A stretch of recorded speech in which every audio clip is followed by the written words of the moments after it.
ओम सभी को नमस्ते जी। मैं अग्निदेव आर्य। आज हम कई दिन बाद फिर आपके मध्य में आए हैं ब्रह्मचर्य के ऊपर। आज हम बात करेंगे गीता की।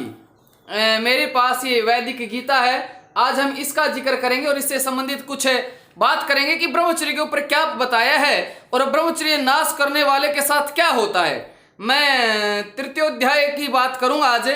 जब अर्जुन जी ने श्री कृष्ण जी महाराज से पूछा एक श्लोक के द्वारा, क्या कहा, अथ केन प्रयुक्तोऽयं पापं चरति पुरुषः अनिच्छन्नपि वर्षणेय बलादीव नियोजितः।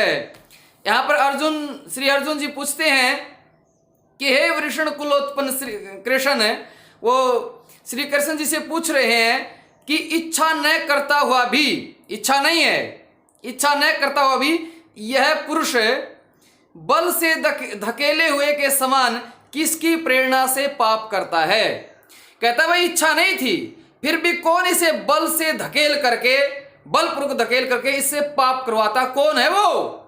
श्री अर्जुन जी पूछ रहे हैं। अब श्री कृष्ण जी महाराज क्या कहते हैं, जब अर्जुन जी ने बात पूछी तो श्री कृष्ण जी महाराज क्या जवाब देते हैं, कहते काम एष क्रोध एष रजोगुण समुद्भव है। कहा कि ये जो काम है, क्रोध भी यही है, काम ये है, ये क्रोध भी यही है, काम वासना ब्रह्मचर्य नाश। कहता है यह जो काम है, क्रोध भी यही है, रजोगुण से उत्पत्ति है जिसकी। फिर बोले ये कैसा है, ये जो काम है, जो क्रोध है भी यही है, कैसा है?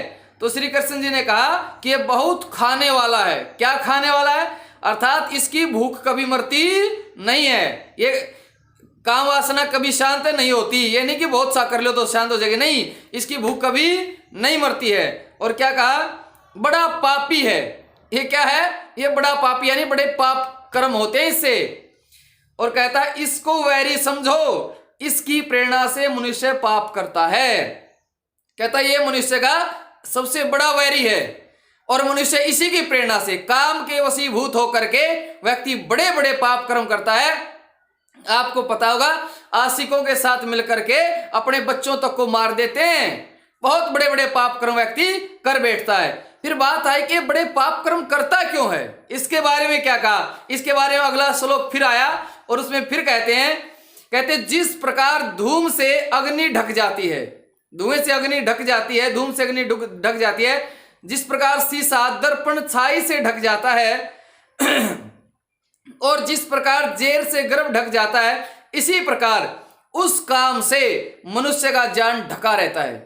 ये काम ऐसा इसकी ऐसी प्रचंड अग्नि है, व्यक्ति का जान ढक जाता है, उसका विचार करना, उसकी विद्या सब ढक जाती है, कुछ नहीं सोचता, कुछ नहीं विचार करता हो, और वो सारे पाप कर्म करने लगता है।